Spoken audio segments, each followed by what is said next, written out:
Assalamu alaikum. Greetings everyone.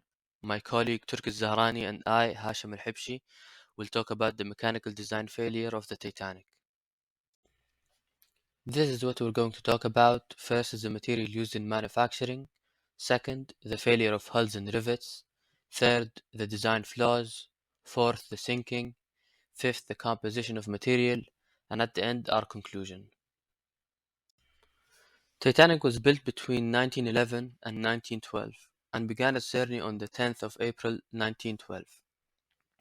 2 days later at the midnight around 11:40, it struck an iceberg which damaged the hulls of the 6 compartments ahead.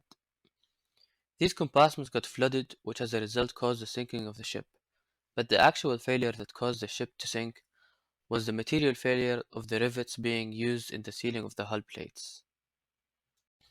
First, let's talk about the material used in manufacture.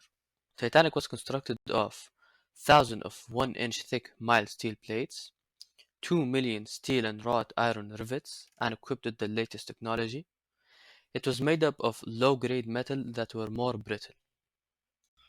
Titanic hull was triple riveted with using mild steel rivets and double riveted using wrought iron in the central length of the ship where the maximum stress was assumed to be located.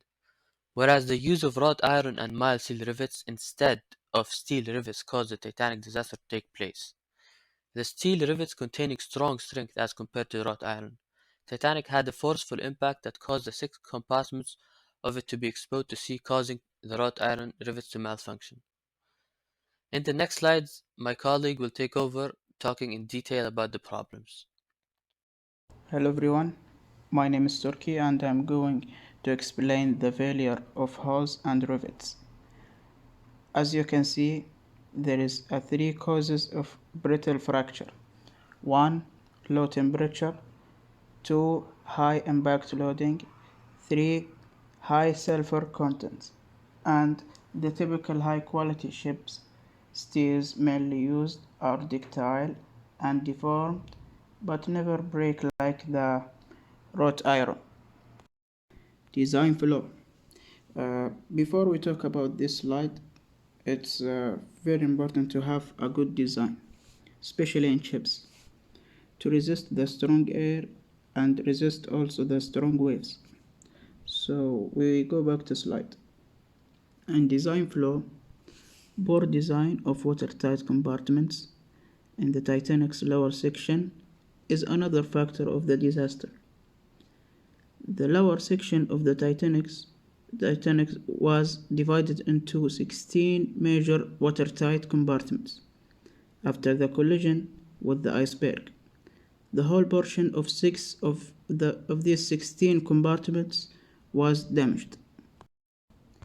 The Charby impact test, also known as the Charby V-notch test, is a standardized high strain rate test which determines the amount of energy absorbed by a material during fracture. So, there was a Charby impact test conducted on a specimen of the whole steel of Titanic to find out the brittleness of it. And the second, the wrought iron was found to be very brittle as compared to the steel specimen.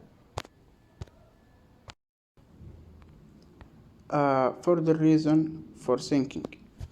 One is flooding. Flooding is the most common reason why ships sink. The scientific explanation behind how ships float is that the weight of a vessel is supported by the water it displaces when floating. 2. Grounding and collision.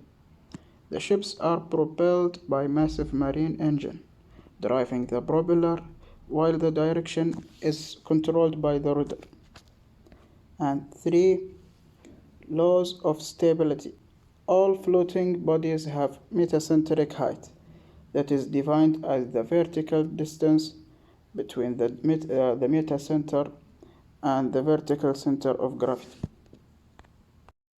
And this table shows you some information about components of the material, like Titanic hull plate and lock gate and which type of steel that they used to build Titanic ship.